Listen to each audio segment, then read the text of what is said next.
مسافر نمبر 91 مسافر قسط نمبر 91 کاٹو تو بدن میں لہو نہیں کے مستاق میری حالت دیگرگو ہو گئی، آنکھیں ساکت ہو گئی۔ آن کیان میں دونوں نے غزالہ کو بازو سے پکڑ کر اور گھسیٹتے ہوئے کمرے سے باہر لے گئے۔ وہ بلند آواز میں چیخ چیخ کر مجھے پکارتی جاتی تھی۔ یہاں اس کا میرے علاوہ کوئی نہیں تھا۔ میں ابھی ہونے اور نہ ہونے کی کیفیت میں مبتلا تھا، اس کے لیے کچھ نہیں کر سکتا تھا۔ استاد ببلو کی طرف دیکھا، شاید میری آنکھوں سے اس نے کوئی سوال کیا تھا۔ بولا، اس لیے کہ خان کے حکم پر نئے ملبوسات وغیرہ منگوائے گئے ہیں۔ آج کی رات یہ وہ سب کچھ پہنے گی جو اس نے زندگی بھر خواب میں بھی نہیں دیکھے ہوں گے۔ اس کے لہجے میں چھپی ہوئی صفاق کی اور بے رحمی میری روح میں سردی کی تند لہر کی طرح اتر گئی اور میرا سر بے جان انداز میں ایک کندھے پر آن گرا۔ یہ لگا جیسے میرے جسم کے ساتھ میری روح نے بھی میرا ساتھ چھوڑ دیا تھا۔ مجھ پر ایک ترہم امیز نگاہ ڈال کر استاد ببلو بھی کمرے سے نکل گیا۔ اس کا جانا یا کمرے میں رکنا میرے نزدیک بے معنی ہو کر رہ گیا تھا۔ کھڑکی کے راستے گزر کر آتی مختلف آوازیں ہتھوڑوں کی طرح میرے ذہن پر ضربے لگا رہی تھی۔ میں چاہتا تھا کہ وہ کھڑکی بند ہو جائے، مگر اذیتناک جہنم کا وہ در بند ہونے کے لیے نہیں کھولا گیا تھا۔ درد جب حد سے بڑا تو مٹ جاتا ہے، مگر میرے سینے میں جاگنے والا درد برداشت کی ہر حد عبور کرنے کے بعد بتدریج عذاب رسا ہوتا جا رہا تھا۔ شاید نصف گھنٹہ بیت گیا یا کچھ زیادہ وقت گزر گیا۔ میرے سر کو ہلکا سا جھٹکا لگا۔ میں نے آنکھیں کھولی، دیکھا میرے بغلوں میں دو آدمی ہاتھ ڈال کر مجھے کھڑا کر رہے تھے۔ ایک میرے عین سامنے گن تھامے کھڑا تھا۔ اس کی گن کا نال کا رخ میرے سینے کی طرف تھا۔ میں ان سے پوچھنا چاہتا تھا کہ مجھے کیوں اٹھا رہے ہیں، کہاں لے جانا چاہتے ہیں، مگر میری زبان میرے جسم کی طرح گونگ ہو گئی۔ مجھے اٹھانے والے دونوں لہیم شہیم اور قوی جثہ انسان تھے، چہروں سے چھٹے ہوئے بدماش ظاہر ہوتے تھے۔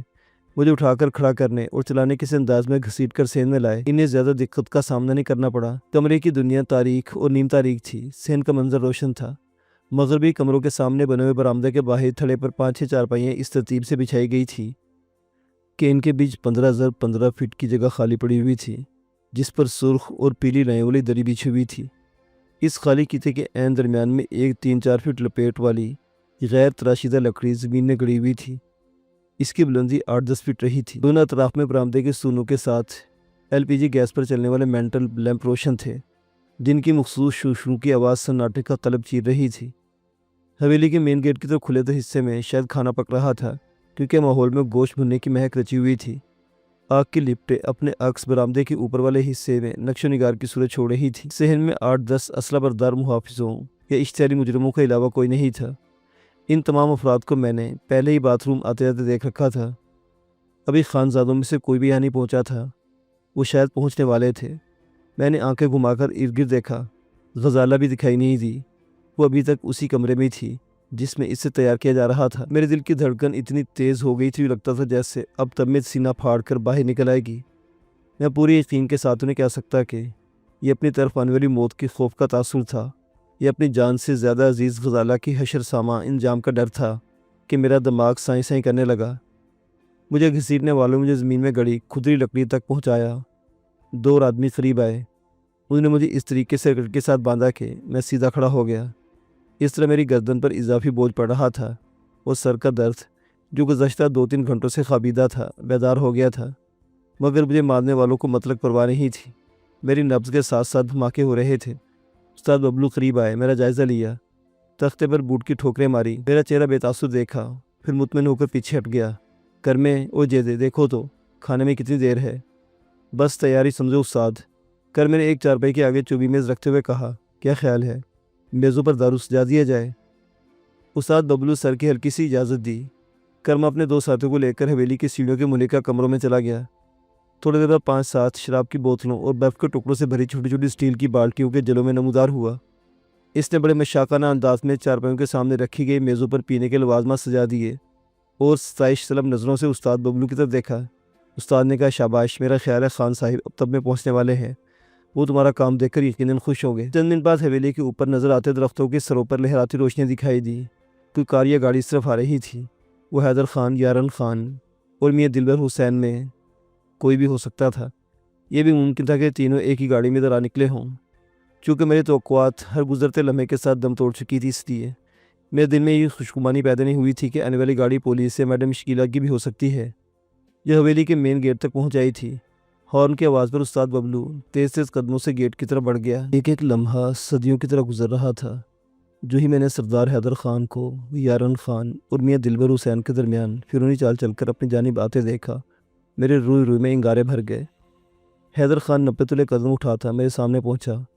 فاتحانہ مسکراہٹ اس کے لبوں پر سرد تھی، آنکھیں بھی فتح کی چمک سے معمور تھیں۔ میاں دلبر حسین میرے آئین سامنے چارپائی پر پراجمان ہو گیا۔ میں نے اسے پہلی مرتبہ دیکھا تھا، اب تک اس کا محض نام سن رکھا تھا۔ وہ گہرے سانولے رنگ کا شخص تھا، توند نکلی ہوئی تھی۔ اس نے ہلکے آسمانی رنگ کا کاٹن کا شاندار سوٹ زیب تن کر رکھا تھا۔ دونوں ہاتھوں کی انگلیوں میں ہیروں کی انگوٹھیاں جگمگا رہی تھیں۔ اس کی آنکھیں مجھ پر مرتکز تھیں۔ یارن خان میرے دائیں ہاتھ پر بچھی چارپائی پر گاؤ تکی کی ٹیک لگا کر بیٹھ گیا۔ اس نے ہاتھ کے اشارے سے ایک کرندے کو بلایا، لائٹ پیک تیار کرنے کا حکم دیا اور پاؤں ہلاتے ہوئے حویلی کا جائزہ لینے لگا۔ حیدر خان کو منٹ بھر مجھے گھورتے ہوئے بولا، اوٹ پہاڑ تلے آوے تا تو کو اپنے اوقات دا پتہ لگتا ہے۔ میرا دل غیر معتدل تھا، حلق سوکھ کر کاڑا بن گیا تھا۔ تھوک نکل کر کہا، تم احسان فراموش شخص ہو حیدر خان۔ تمہارے میرے درمیان کچھ اور معاملہ طے پا چکے تھے، اس کے باوجود تم نے یہ کمینی حرکت کی ہے۔ اس کا نتیجہ تمہاری توقع سے کہیں زیادہ بھیانک نکلے گا۔ اس کے لبوں پر تیرتی مسکراہٹ مزید گہری ہو گئی۔ بولا، ہاں میں یارن خان کی بیٹی کو تمہارے ہاتھوں اغوا کرانا چاہتا تھا۔ اس کے لیے میں نے 1 کروڑ روپے کی رقم بھی تمہاری میڈم کو بھیج دی تھی۔ یہی کہنا چاہتے ہو نا یارن خان کہ تم نے معاملہ سن رکھا ہے؟ میری توقع کے بالکل الٹ یارن خان نے کہہ لگا کر حیدر خان کی تائید کر دی۔ میں نے کہا، نہیں، اس سودے بازی سے پہلے بھی ہمارے دن میں بہت سی باتیں ہوئی تھیں۔ تم نے مجھے خاندان کا سرمایہ قرار دیا تھا اور میری طرف صلح کا ہاتھ بڑھایا تھا۔ میں نے اس عہد پر قائم رہا جبکہ تم مکر گئے ہو۔ میری آواز دم بدم مدھم ہوتی گئی۔ نقاہت، اندیشے اور خوف نے میرے اندر ڈیرا جما لیا تھا۔ جو منظر میری آنکھوں کے سامنے کھلا ہوا تھا وہ جان لیوا تھا۔ غیرت پاش موت اپنا خوفناک دھانا کھولے میری طرف بڑھ رہی تھی اور میں بے بسی سے سوائے دیکھنے کی کچھ نہیں کر سکتا تھا۔ حیدر خان سنجیدہ ہو گیا، مجھ پر کڑی نگاہیں مرتکز کرتے بولا، میں خاندانی رئیس ہوں، بادشاہ ہوں، بلوچوں کا تاج ہوں۔ تم گندی نالے کی خلیس کیڑے ہو۔ ہوٹل میں چلنا میں میرے سامنے بیٹھنے کا موقع پا کر تم نے خود کو بہت اونچا تصور کر لیا تھا، ہے نا؟ وہ لونڈیا، کیا نام ہے اس کا؟ ہاں، شکیلا میڈم۔ اس نے بڑے استحضائی انداز میں میڈم کا لفظ ادا کیا۔ چند قدم ٹہل کر مجھ سے دور میاں دلبر کی طرف گیا، پھر پلٹ کر میرے قریب آ گیا۔ وہ اپنے آپ کو مہارانی خیال کرنے لگی ہے۔ تم بھی اس کے دم پر اتراتے تھے، اونچا بولتے تھے، اونچا اٹھتے تھے۔ آج اسے آواز دو، اسے بلاؤ، میں دیکھتا ہوں وہ کیسے تمہیں چھڑانے کے لیے یہاں پہنچاتی ہے۔ میں نے جی کڑا کیا، ٹھیک ہے حیدر خان، آج تم جو کہو کہہ سکتے ہو، سننا میری مجبوری ہے، مگر یہ سچ ہے کہ تم جس عورت پر ہنس رہے ہو وہ عورت تمہارے جیسے جھوٹے خانزادوں کو پیروں تلے مسلتے ہوئے چلتی ہے۔ اگر تم میں ہمت ہے تو مجھے ایک موبائل فون لا دو، میں اسے بتاتا ہوں کہ مجھے حیدر خان نے یہاں رکھا ہوا ہے اور وہ تمہارا انتظار کر رہا ہے۔ پھر میں کیا، تم کیا، پوری دنیا دیکھ لے گی کہ تم پہاڑ ہو یا اس پہاڑ کے سامنے محض بکری ہو، بزدل چوہے ہو۔ ہاں، کرو ہمت۔ اس کے لبوں پر بڑی مکروہ مسکراہٹ تیر گئی۔ اس سے میری بات پر مشتعل ہونے کے بجائے مزہ لیا، تالی بجا کر کہا، یہ تو بچکانہ ترکیب ہے جو تم آخری داؤ کے طور پر آزما رہے ہو۔ خیر، سوہنا بلوچ بڑا اڑیل گھوڑا تھا، اپنی ضد میں اپنا خاندان گن کروا بیٹھا۔ آج اس کی نشانی بھی صفحہ ہستی سے مٹنے والی ہے۔ تمہیں استاد ببلو نے آج کا شیڈول تو سمجھا دیا ہوگا، ہے نا؟ ابھی ہم موج مستی کریں گے، پئیں گے، پلائیں گے، تمہاری لونڈی سے کھیلیا کریں گے، دیکھیں کہ اس نے جوانی کو کیسے سنبھال رکھا ہے۔ میں نے ہونٹ اتنی سختی سے بھینچے کہ میرے دانت ہونٹوں میں گڑ گئے۔ ضبط آخری مراحل میں تھا۔ میں نے کہا، حیدر خان، تمہاری آفت اسی میں ہے کہ اس خباثت سے باز آ جاؤ، مجھے اور میری منگیتر کو یہاں سے جانے دو، ورنہ تمہارے خاندان کو اس ظلم کی قیمت چکانا پڑے گی۔ میری میڈم کو علم ہو گیا ہے کہ مجھے تم تینوں نے اغوا کیا ہے، جلد یا بدیر وہ تمہاری گردن ماپنے یہاں پہنچ جائے گی۔ اس پر میری دھمکی کا کوئی اثر نہیں ہوا۔ میاں دلبر حسین بھی توجہ سے میری باتیں سن رہا تھا۔ اس نے فلک شگاف نعرہ لگایا، بلند آواز میں بولا، یارن خان، ایک پیگ ادھر بھیجو، مزہ آ گیا کل کے پدے کی لافزنی سن کر۔ حیدر خان کے دانے مک گئے ہیں، بوڑھا ہو گیا ہے، تبھی تو ٹخنے برابر کتے کے پلے کی دھمکیاں سن رہا ہے۔ حیدر خان میاں دلبر کی ریمارکس پر تڑپ اٹھا، تاؤ کھا کر پلٹا، کرمے سے مخاطب ہوا، وہ ایک کھوتے دی نسل سندا پیا ہے، ایک ٹیری دا بچہ میرے کو دھمکیاں ڈینڈا کھڑا ہے۔ وہ برق رفتاری سے میری طرف آیا، ایسے میں استاد ببلو نے سے آواز دے کر روک لیا، وہ ایک کرمے رک جا، رک جا۔ کرما چابی ہونے کی طرح رک گیا تو ببلو نے سردار حیدر خان کے قریب آ کر کہا، خان جی، آپ کو یاد نہیں رہا، میں نے بتایا تھا کہ اس کا دھڑ سر کی چوٹ کی وجہ سے مفلوج ہو گیا ہے۔ اس کی چمڑی ادھیڑ دی جائے، جوڑ جوڑ کھول دیا جائے، اس کے ساتھ کوئی بھی سلوک کیا جائے، اسے کانٹا چبھنے کے برابر تکلیف ہی نہیں ہوگی۔ اسے ہم صرف وہی تکلیف دے سکتے ہیں جو آپ نے سوچ رکھی ہے۔ حیدر خان نے غصہ بھری نگاہوں سے مجھے دیکھا اور چارپائی پر بیٹھ گیا۔ اوہ، وال چاستہ کھڑیج گئی ہے نا۔ خیر، تم اس کی حور بانوں کو میدان میں لے آؤ۔ کھانے میں کتنی دیر ہے؟ کھانا تیار ہے خان جی، لگواؤں؟ کرمے نے ہاتھ سینے پر رکھ کر تابع داری سے کہا۔ ٹھیک ہے، لے آؤ، اس ناری کو بھی لے آؤ۔ شراب، شباب اور کباب، دیکھ شہرے میرے نصیب۔ استاد ببلو نے برآمدے میں اسٹیچو کی طرح کھڑے پہرے داروں کو ہاتھ کا اشارہ کیا۔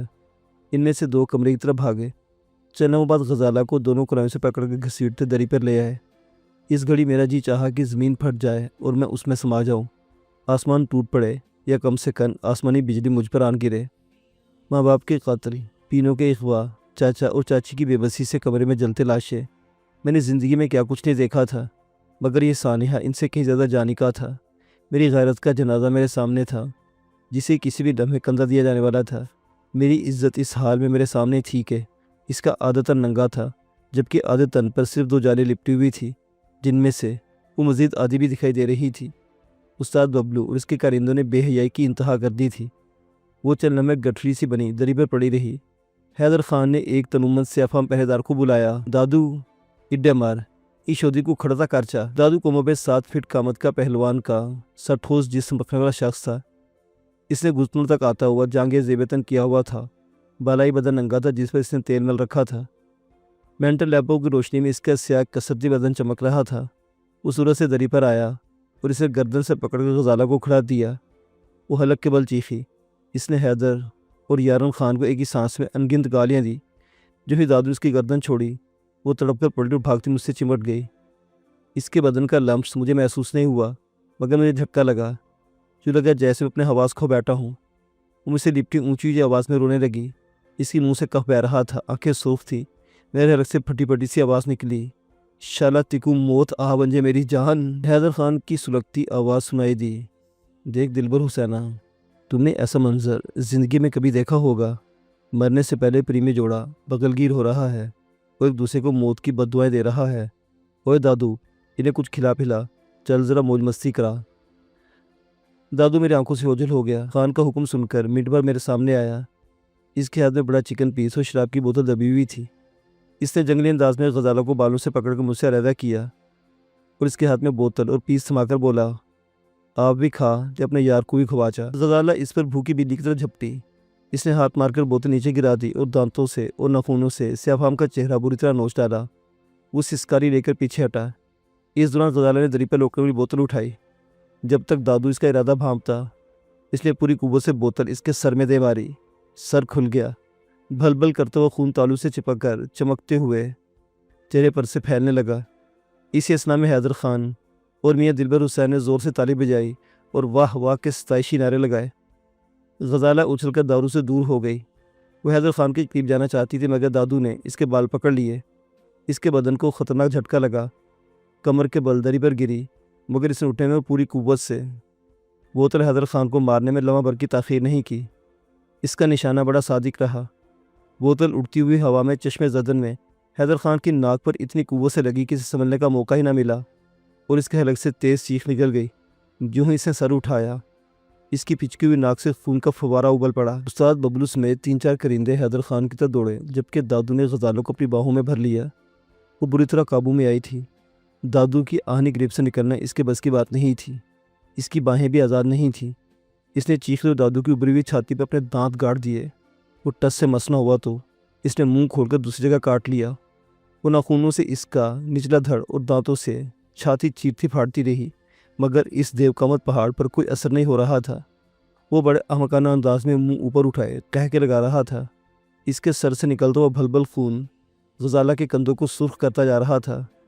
میں نے فرط اشتعال سے چیخنے کی کوشش کی، مگر میری آواز میرے حلق میں ہی دم توڑ گئی۔ بوتل کی ناگہانی چوٹ نے حیدر خان کا ستیہ ناش کر کے رکھ دیا۔ استاد ببلو اور کرما اسے بازو سے تھام کر اندر لے گئے۔ میاں دلبر حسین اور یارن خان نے اس واقعے کا نوٹس سنجیدگی سے نہیں لیا، بلکہ زیر لب مسکرا رہے تھے۔ یارن خان نے کمانڈ سنبھالی اور حکم دے کر کھانا منگوا لیا۔ ایک ملازم نے اس کے سامنے بڑی سی ٹرے لا رکھی جس میں بھنا ہوا سالم مرغ رکھا تھا۔ ایسی ایک ٹرے میاں دلبر کے سامنے بھی رکھ دی گئی۔ دونوں نے تھوڑا کھایا، تھوڑا پینے پلانے کا شغل کیا۔ پھر یارن خان نے ایک کھلی ہوئی بوتل کھانا سرو کرنے والے کی طرف اچھال دی۔ چاند رانی کو بھی پلاؤ، ہمارے ہوتے ہوئے اس نعمت سے کیوں محروم رہے؟ میں زور سے چلایا، کتے کے بچے! میں کچھ کہنا چاہتا تھا مگر میری آواز پھٹ گئی، دل بھی گویا پھٹنے کو آ گیا۔ ملازم نے چھلکتی ہوئی بوتل ہوا میں کیچ کی اور غزالہ کی طرف بڑھا۔ غزالہ نے ادھر ادھر گردن گھمائی مگر بے سود۔ ملازم نے بوتل اس کے منہ میں ٹھونس دی۔ غزالہ نے زور کی پھونک ماری، منہ میں گرنے والی شراب باہر بہہ گئی۔ دادو نے ڈانٹا، اوے حرامزادے، اس کی ناک بند کر دو۔ ملازم نے بوتل منہ میں ٹھونسے اور ساتھ ہی چٹکی سے اس کی ناک بند کر دی۔ غزالہ دو سرماؤں کے بیچ ہاتھ پاؤں مار رہی تھی مگر اس کی تمام تر مزاحمت اکارت گئی۔ آدھی بوتل اس کے حلق میں اتر گئی۔ جو ہی بوتل اس کے منہ سے نکالی گئی، اس نے زور کی قے کی۔ اس کا پیٹ اور دادو کے ہاتھ غلاظت سے لتھڑ گئے۔ اس نے پھر قے کی۔ وہ ہانپتی جا رہی تھی اور معدہ الٹتی جاتی تھی۔ دادو نے کہا، دوسری بوتل لے آؤ، یہ ایسے نہیں مانے گی۔ وہ سردار حیدر خان کی میز سے نئی بوتل اٹھا لایا، کھولی، اپنا عمل دہرایا۔ اس مرتبہ کوشش کے باوجود غزالہ نے قے نہ کر سکی۔ مچھلی کی طرح تڑپتی رہی۔ میں دیکھ رہا تھا کہ اس پر وحشت سوار تھی جس میں تھکن اور نقاہت کی وجہ سے وقت گزرنے کے ساتھ ساتھ کچھ کمی پیدا ہو رہی تھی۔ یارن خان کے حکم پر ملازم اس کے منہ میں بھنا ہوا گوشت اور شراب ٹھونس رہا تھا۔ رفتہ رفتہ اس کی مزاحمت دم توڑ گئی۔ اس کے ہاتھ پیر رک گئے، بدن کا ماس بھی شاید پتھر ہونے لگا تھا۔ ایسے میں حیدر خان استاد ببلو کی میت میں کمرے سے ڈریسنگ کروا کر نکلا اور اپنی چارپائی پر بیٹھ گیا۔ اس کی حالت ٹھیک نہیں تھی۔ استاد کا سہارا لے کر بیٹھا اور جھومتا رہا۔ استاد ببلو نے اسے شراب پلائی، ایک چکن پیس کھلایا، کچھ سنبھلا مگر پوری طرح نہیں۔ اس کی ناک پر پٹی بندھی ہوئی تھی جس سے مونچھوں سمیت اس کا آدھا چہرہ چھپا لیا تھا۔ میاں دلبر نے پوچھا، ہڈی بچ گئی؟ حیدر خان نے نفی میں سر ہلایا۔ ببلو نے کہا، نہیں صاحب، ہڈی ٹوٹ گئی ہے، یہاں سے فارغ ہو کر انہیں ہسپتال لے جانا پڑے گا یا ڈاکٹر کو اٹھا لانا پڑے گا۔ حیدر خان نے ہاتھ ہوا میں لہرایا، ہولے سے کچھ کہا۔ ببلو نے سنا۔ اس نے بلند آواز سے دادو سے کہا، ہاں بھائی شیر جوان، اپنا کام دکھاؤ۔ دادو شاید اسی حکم کا منتظر تھا۔ اس نے آنے واحد میں باہیں کھول دی۔ غزالہ اس سے رگڑ کھاتی نیچے گری۔ دادو اس پر جھکا، اس کے سینے سے بندھا ہوا جالی نما کپڑا کھول دیا۔ میں نے پوری سختی سے اپنی آنکھیں بند کر لی، لیکن آنکھوں کے راستے گزر کر آنے والے دہکتے انگاروں کو دماغ تک پہنچنے سے نہ روک سکا۔ چند لمحوں میں کیا ہوا میں نے نہیں دیکھا مگر میری روح پر کاری زخموں کی طرح ثبت ہو گیا۔ دادو کی آواز سنی، خان جی، ہرنی شکار کے لیے تیار ہے، آ جائیں۔ یارن خان ادھر آؤ، شہر میں بلائرل ملتا ہے، وہی کھاتے آئے ہو آج تک، آج دیسی مرغی کا مزہ چکھو، آنکھیں کھل جائیں گی۔ حیدر خان کی مکروہ آواز میرے کانوں میں پڑی۔ جی چاہے کہ یہی لمحہ میری زندگی کا آخری ثابت ہو، مگر نہ جانے قدرت مجھے کیا دکھانا چاہتی تھی، مجھ سے کیا سلوک کروانا چاہتی تھی۔ میں نہ تو مر رہا تھا اور نہ ہی بے ہوش ہو رہا تھا۔ شاید اس لمحے میری یہ دونوں خواہشیں زندگی کا اصل حاصل تھی جو تشنا رہیں۔ اچانک میرے چہرے پر زور کا تھپڑ پڑا۔ تھپڑ سے کہیں زیادہ تکلیف میرے سر کو لگنے والے جھٹکے سے ہوئی۔ میں نے بے ساختہ آنکھیں کھولی۔ کرما سامنے کھڑا تھا، غرا کر بولا، آنکھیں بند کرو گے تو یہ سلوک کروں گا، اس سے بھی برا کروں گا۔ آنکھیں کھول کر اپنی غیرت کی بربادی کا تماشا دیکھو۔ میرے سامنے یارن خان کھڑا تھا۔ اس نے غزالہ کی کمر میں بازو حمائل کر رکھا تھا، جبکہ غزالہ دونوں آنکھیں بند تھی، چہرہ بے تاثر تھا، یوں لگتا تھا جیسے وہ مر چکی تھی۔ محض سانس کی ڈور کا اس سے رشتہ ٹوٹنا باقی تھا۔ میں اس کی عریانی دیکھ نہیں سکا تو میں نے آنکھیں پھر بند کر لی۔ کرمے نے میرے زخم پر چپت رسید کی۔ یہ تکلیف تھپڑ کے نتیجے میں پیدا ہونے تکلیف سے کہیں زیادہ ڈرونی تھی۔ میرے حلق سے تیز چیخ نکل گئی جسے میں نے روکنے کی کوشش بھی نہیں کی تھی۔ میں نے پھر آنکھیں بند کر لی۔ کرمے نے کھلوا دی۔ کئی مرتبہ ایسا ہوا، شاید میں چاہتا تھا کہ تکلیف کے سبب بے ہوش آ جاؤں، مگر قسمت میرا ساتھ نہیں دے رہی تھی۔ جب چوتھی مرتبہ سے چپت ماری، میں نے یارن خان کو خالص حیوانی انداز میں دیکھا۔ ایسے ہی لمحے جب میرے دل کی گہرائیوں سے موت کی دعا برآمد ہوئی، فضا فائر کی خوفناک آواز سے تھرا اٹھی۔ اس کے ساتھ ہی میرے حلق سے تیز چیخ نکل گئی، کیونکہ میں نے غزالہ کے سینے سے خون کا فوارہ ابلتے دیکھا تھا۔ گھٹنوں کے بل کھڑی تھی، منہ سے کوئی آواز نکالے بغیر لہرا کر اوندے منہ زمین پر گر گئی۔ میری آنکھوں کے سامنے اندھیرا چھا گیا۔ ایک کے بعد دوسرا، تیسرا، پھر انگنت فائر ہوئے۔ SMG کے برس کے فائر نے فضا کو تھرا دیا، مگر میں گویا اس ماحول سے اکثر بے نیاز ہو چکا تھا۔ میری آنکھیں کھلی رہی مگر سوائے غزالہ کے سینے سے نکلنے والے سرخ چشمے کے کوئی شے دکھائی نہیں دی۔ گویا وہی ایک منظر آخری ثابت ہوا جو میری نظروں میں ثبت ہو گیا تھا۔ چند لمحے، یہ وقت، چند منٹ، پھر یہ منظر بھی میری نگاہوں سے اوجھل ہو گیا اور مجھ سے اپنا سر سہارنا مشکل ہو گیا۔ شاید میری دعا قبول ہو گئی تھی۔ میں بے ہوش ہو رہا تھا یا مر رہا تھا، علم نہیں تھا، مگر میرے ذہن میں چلنے والے تیز جھکڑ اچانک رک گئے تھے۔